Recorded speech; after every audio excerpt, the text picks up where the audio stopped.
I denne lektion opererer vi med skævvinklede trekanter. Det vil sige trekanter, som altså ikke er retvinklede. Det har den betydning, at de formler, vi anvendte tidligere i afsnittet om retvinklede trekanter, ikke kan anvendes her.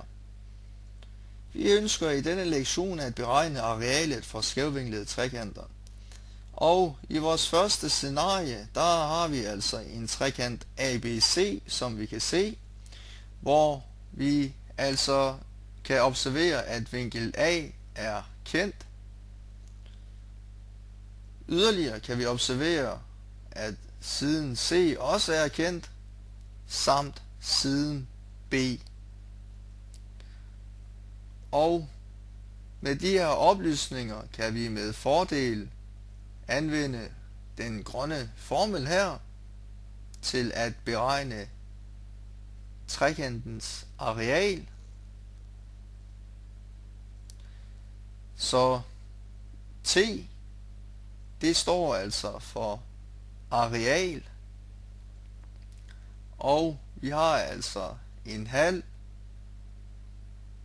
gange med B gange med C, og vi ganger altså sinus til A på.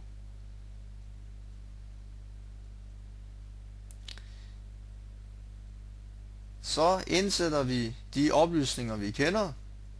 Vi har altså en halv gange med siden B, som er på 9, og vi ganger altså siden C, som er på 10. Og vi ganger altså sinus til 50.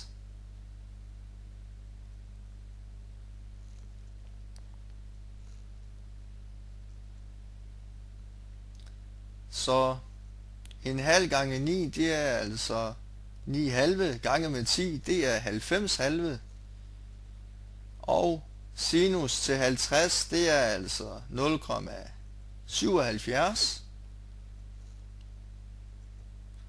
Så det medfører altså, at T, altså vores areal, er cirka 35. Og hvis vi opererer i centimeter, så kvadratcentimeter. Så det er altså arealet for vores blå trekant.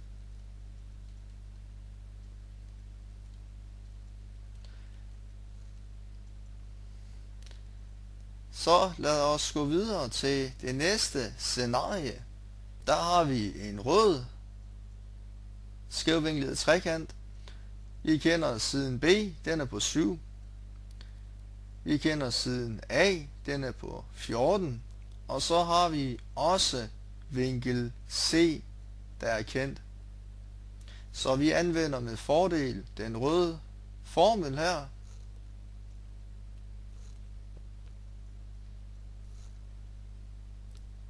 Og den lyder altså på T er lige en halv gange med A gange med B gange med sinus til C.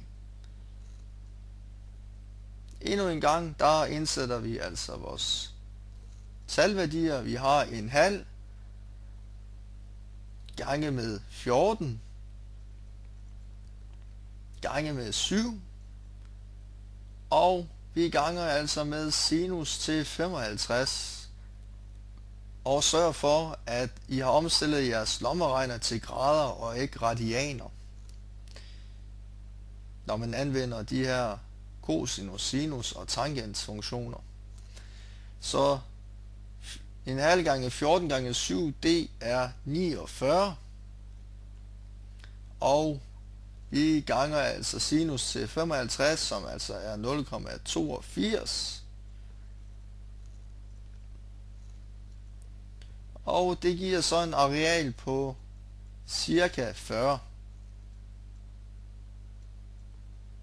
Og det er så arealet for den røde trekant, som vi altså har heroppe.